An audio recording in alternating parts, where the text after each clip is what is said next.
یہاں انتظامیہ کے لوگ تشریف فرما ہوں گے، بیٹھے ہوں گے، میری یہ گزارش ہے کہ سنیوں کو نہ چھیڑو، اگر چھیڑو گے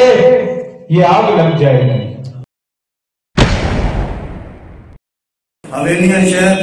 مسجد دیوبند کا ہے، یہاں پہ کوئی وارداتی ان کو نہیں ملا تو ان کی مجبوری تھی وہ وہاں گئے جہاں پہ ان کو وارداتی مل گئے۔ اور دوسرا 20 سے زیادہ میسج اور پرچیوں پہ پرچیاں کہ ایک سیاسی آدمی ہے انتشار کر رہے، آپ اس کی مذمت کریں۔ یار بندے کی اوقات دیکھ کے بات کیا کرو، کیا کسی بندے کی یہ اوقات ہے کہ ہم اپنے ممبر سے اس کی بات کریں؟ وہ تو سب کہنے سیاسی کے نئے میرے سامنے، میں ضروری سیاست کا حصہ نہیں، لیکن میری سیاست کی شروعات بھی حضور کی غلامی نے، کہ میری سیاست کا اختتام بھی حضور کی غلامی ہے۔ جسے اس کے نام شاکے جسمہ ووٹ دینی ہے، میں تو ووٹ پگنے سے نہ کم دے دانے، جسمہ دینی ہے، حضور کی غلامی کی موت کلے نہ دے، باپ پہ میرے تے موت لا دے۔ آپ سے پوچھتا ہوں، جب دعا قاری عبدالباقی صاحب نے کرائی ہے اس وقت تک تو کسی نے فیصلے کو مسترد نہیں کیا نا؟ جی صاحب ہمارے یہاں کیا کہتے ہیں کہ دعا خیر کر کے اٹھیں، کہتے ہیں یہ نہیں کہتے؟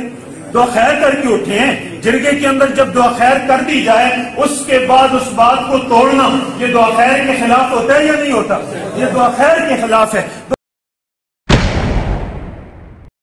لیکن پھر بھی ہماری طرف سے یا پیر صاحب کی طرف سے معاہدے کی وائلیشن نہیں ہوئی۔ اگر وائلیشن ہوئی ہے تو انتظامیہ نے خود وائلیشن اپنی موجودگی میں کرائی ہے، اور دوسرے لوگ جو معاہدے کے فریق تھے انہوں نے وائلیشن کی ہے کہ یہاں سے جو فاروقی صاحب تھے ان کو وہ لے کر گئے ہیں۔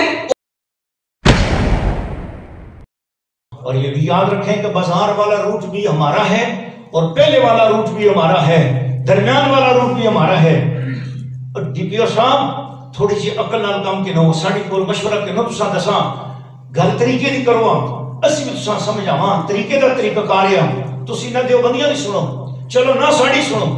تسی ساڈے تے اگر پابندی لاندی جی درمیان وچ اس رستے وچ نہ آؤ،